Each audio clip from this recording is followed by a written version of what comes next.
При нас е група Зона. Здрасти, пичове. Как сте? Здрасти, сега Денис. напреднахте ли с алкохола? Добре сме. Добре сте. Ходили ли сте на мюзикъл някой в живота си? Един път съм ходил, мисля, че. Като малък. И аз по това време някъде. Спомням си, че от училище ни водиха. Явно е интересно. Организирано. Аз покрай това предание разбирам какви ли не неща. Разбрах колко е интересно нещо да ходи човек на мюзикъл днеска. Не, че не съм ходил, ама не съм редовен. Как се събрахте? Как решихте да занимавате професионално с музика? Кога стана това? Ние не сме с цяло професионално с музика. Преди Да, нас ама нещата... Преди много години се събрахме с известни прекъсвания. Нашата група е доста стара, не знам...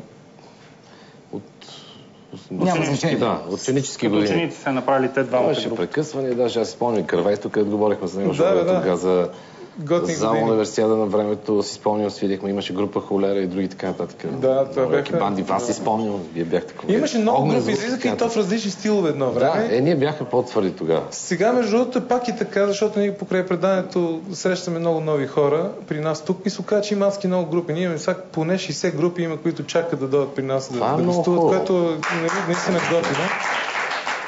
Вие, дебютният ви албум Сенки има цели 16 песни в него. Ами, чакайте. Което значи, че сте широко скроени, защото... Това е дебютният албум. Това ли е дебютният албум? Да, ние го носим за теб. Супер, аз го нямам. Заповядай. Благодаря, но примерно, не ви ли дойде много приятно да направите 9 и после да издадете втори албум? Ами, Много ние интересно имахме много решение. записани идеи. Даже първоначално мислехме 20... 24-5 песни имахме записани. Двоен албум направи. Двоен албум Да не си играме. и мислехме всичко да издадеме, но малко финансовата страна за двоен диск ни спъна. И се чудехме коя песен да отпадне и понеже го подбирахме на практика това песните, които на нас най-много ни харесват. И си казахме и тази ще сложим, и тази ще сложим, и тази ще сложим и най-накрая. Супер яко. До там стигнахме. Добре си го измисли, готино. Да. Коя е най-голямата сцена, която сте свирили? Или... В смисъл, нещо интересно има ли в цялата ни кариера, общо взето, откакто сме Зона, сме свирили като най-голяма сцена, да кажем, зал Универсиада. Летен театър София. Мисля ми, имате ли някакви мечти, да речем да подгрявате някаква група на турне или нещо? Значи ние си сбъдваме всички мечти. Ден за нас е удоволствие преди всичко. За всеки музикант е удоволствие да свири.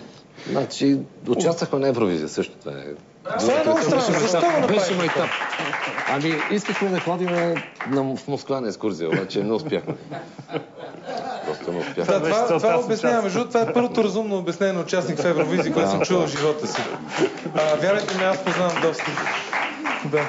От кой се вдъхновявате? Кои са ви кумирите на световната сцена? Ние с Жоро сме фенове на Кис, примерно. Ами да, Кис, Мотли, от по-новите 6AM, U2. YouTube, да.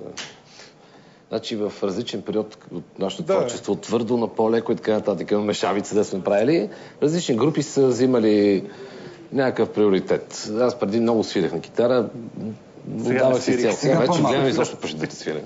Парчето, което изсвирихте в началото от този албум? Да, от този. А с това, с което ще затворите предаване след малко? То е едноименното. То е едноименното. Да. Добре, ами аз ви предлагам да стига се пили вече, сме говорили глупости. Сядайте на инструментите.